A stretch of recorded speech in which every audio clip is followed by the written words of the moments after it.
Good afternoon, ladies and gentlemen. It is I, Imperial Dane, with another Propagandacast for you, my wonderful viewers. And today we have a 1 versus 1 for you on Angoville. Yes, indeed, Angoville. Always Angoville. It almost seems like, or at least it's, well, one of the few maps that is regularly in the 1 versus 1 map rotation and regularly played. So let's have a look at the players.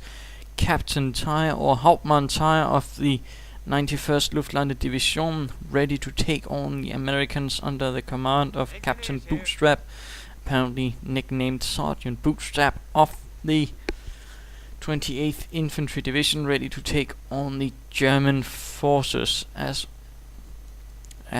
always, we'll just have a quick look at the map in case someone new steps in and is not sure what's going on here. Well, for starters, we have this long winding road dissecting, or more likely actually bisecting, the map in two parts. The western half being much more open, high yield resources, but they also mirrored there. The difference in reality being less cover here, but only one victory point, a lot more cover, but also a lot more blocking spots, and a lot more victory points. And it usually ends up, in some cases, either it'll be split up right by the road, or we'll see a more split up right here. And we also have this rather nifty crossroads, which is usually regularly mined, and of course you should be careful when trying to cross it if you haven't been able to keep an eye on it, that it might be mined. I've certainly lost a few vehicles and troops that way, and of course I've killed countless troops and knocked out countless vehicles that way as well. So let's get to it then. Mr. Bootstrap going for the engineers. Of course, second team moving out, setting up the always dependable barracks, sandbags and canvas, and a little jeep sticking out. And we see here the Wehrmacht quarters being set up right at the exit of the base, although one should note that one can't factually, if placed right there, it will actually block the MG, meaning that if someone was to be particularly sneaky, they could move up right here and then wreak havoc on the base, since the MG, strangely enough, can't fire through concrete. Wehrmacht quarters going up. We'll have to see what he'll be setting up. Probably either a Volksgrenadier team or an MG42 team ready to move in. Engineers dashing outwards to either side. Riflemen being trained from the barracks. Nothing new there. Little light blinking, and we see that the Wehrmacht commander has opted to go for the left hand side, apparently deciding in the east is not where he wants to be, and it's certainly a bit perilous for the Wehrmacht, in particular if you do approach from the north. So I can't blame him for going for the western approach, although I'd still try to go for these points at the very least, so as to give me some sort of indication as to what is going over there, and at least give me some sort of buffer zone for my base. You don't want your enemy to approach your base without any sort of warning at all, because then you might find yourself the victim of a rather nasty assault. And there we go, Volksgrenadiers from Captaintyre, 91st Luftlande Division. Riflemen moving up behind the hedgerows, apparently not doing much. Might recommend trying to seize a bit with them, as riflemen are quite fast to seize territory, and are in fact some of the best infantry and units in the game at seizing territory. Really good thing to remember. And Panzergrenadiers conversely are not that good at it. Volksgrenadiers are decent at it, and there we see them laying down some barbed wire, although that is not going to protect this point. But Volksgrenadiers with the next patch will, once they reach the skirmish phase, become a bit faster at seizing territory as well, which can certainly be advantageous, and of course free up more useful troops to the front line later on. And we see more barbed wire going down to deny the enemy heavy cover, and we see the riflemen engaging the Volksgrenadiers. Volksgrenadiers pulling back. MG42 though moving in. Certainly going to end up very nastily for the riflemen. They might want to consider retreating, and there we go. Nicely done, in fact. Averting not only much damage but any losses at all. Brilliant. In fact, a bit of skirmishing going on between the engineers and pioneers. Not looking good for the engineers with their grease guns though, but It looks like the Pioneers will have to pull back, although there won't be much rest for these engineers as a second Pioneer team is moving in to clear up things. A bit of a slow approach here, and looks like he is setting up a box to defend his high yield fuel point. An interesting move for sure. Not sure what he will do with it, but two rifleman teams now in the western half, not left-hand, what the bloody hell am I going on about?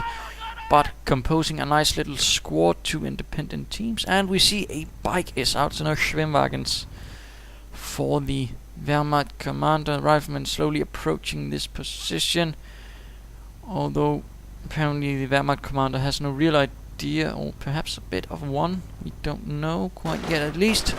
Riflemen engaging the Pioneers, bike dashing forwards, giving the Wehrmacht commander an idea of where the American troops are. American troops trying to seize territory here. Perhaps they should reconsider and move out to support the second team.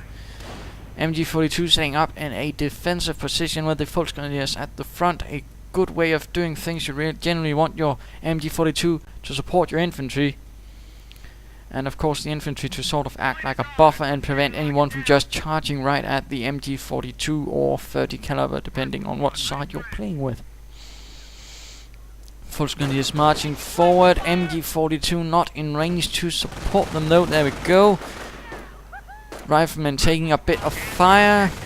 Quickly suppressed. One man falling down to the quick bursts of the MG42. Wonder what's going up here. Not much. It seems the Americans having not much problem seizing the entire eastern half, in fact, which is currently giving the American commander the advantage in terms of map control, as the Wehrmacht commander has currently been a bit blocked in here.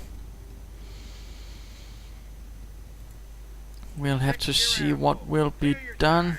Riflemen awaiting here, apparently waiting to ambush someone.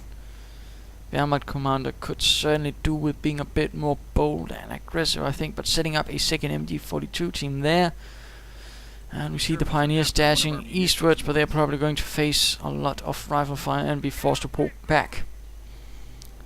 Volksgrenadiers seizing this western munitions point. Riflemen moving in, having learned of this, opening fire.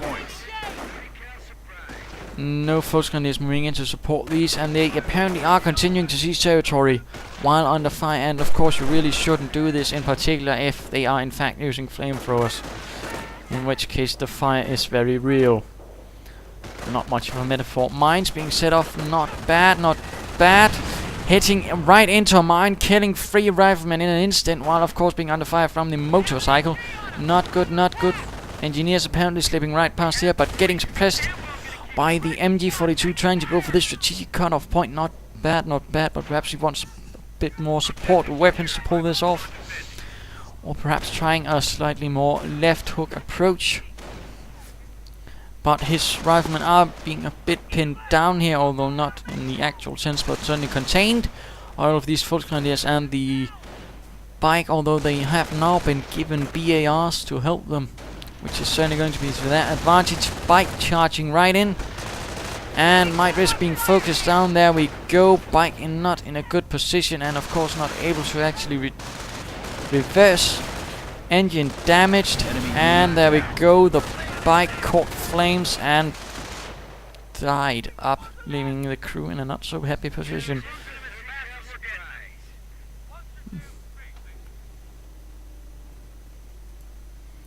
Riflemen gathering up alongside the engineers, but not much movement. And what is this? Numerous machine gun emplacements going up. Perhaps a bit too happy on that. Really might consider getting something like a weapon support center or a supply yard, and then motor pool just in case, so you can have some anti-tank assets. But so far looks like Captaintyre is taking it slow and steady, instead going for the Creek barracks. We'll have to see what he'll be doing next, but is slowly retaining control of the western half of the map, so not bad there. Riflemen regrouping and taking a bit of territory there. not much of a reaction, in fact, from the 91st, who are in fact continuing to lay down even more barbed wire. A bit interesting, actually. A lot of barbed wire being laid down here. And you have barbed wire here, there, and there. Plenty of barbed wire, in fact. Certainly good to blockading movement, and in some cases deny cover, and generally making a bit of a nuisance in case of troops that want to advance directly at your positions. But in this case, it looks like this MG42 is in trouble, taking light machine gun fire, rendering it inoperable right there. Volkskrone is now being left to deal with these riflemen in heavy cover, but a second MG42 is setting up, suppressing the riflemen. Volkskrone is quickly dashing in and remanning the MG42, keeping it out of the hands of the Americans. Triage center going up alongside the supply yard. Supply yard, of course, being able to decrease upkeep costs, which is always beneficial for the Americans, since those greedy GIs are a lot more demanding in rations and supplies than your regular Wehrmacht trooper. And we see the MG42 still pointing towards here. Perhaps might want to reconsider pointing it elsewhere. Volkskrone is with MP40s, and we see a Pak 38. Certainly not bad, although considering plenty of riflemen with BARs. In fact, we have 4 teams. I might have recommended going for some grenadiers first, then going for the Pak perhaps, or perhaps a half-track. Who knows, but let's have a look at Mr. Tyre, in fact, and see what he's up to. No doctrine as of yet.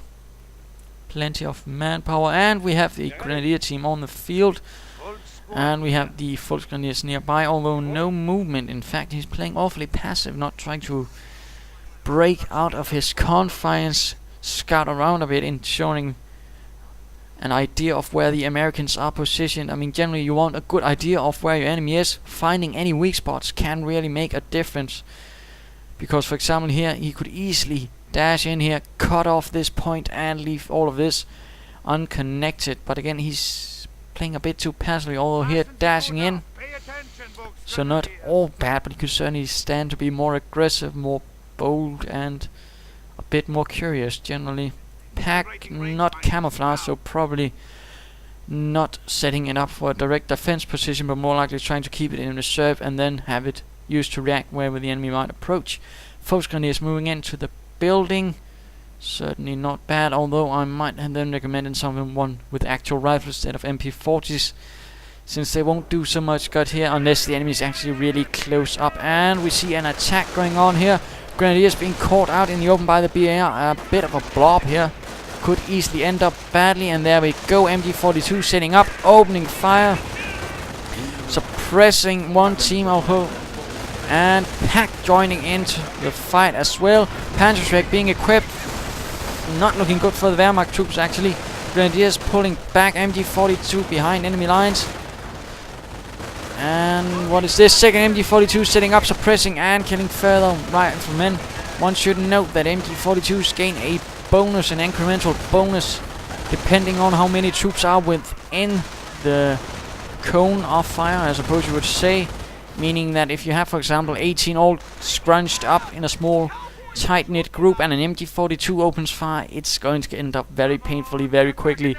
Here not looking good, although now Volksgrenadiers are moving out to try and perhaps deal with these engineers with their flamethrowers or not. Yes, they are. Dashing right past the garage, and MP40s firing away at the engineers. One Volksgrenadiers catching fire. Engineers certainly have the upper hand at the moment, and perhaps rushing into the building, in which case they will definitely have the advantage, since submachine guns are pretty useless against troops and buildings, or at least not very effective. Riflemen seizing the high yield munitions point. Volksgrenadiers not doing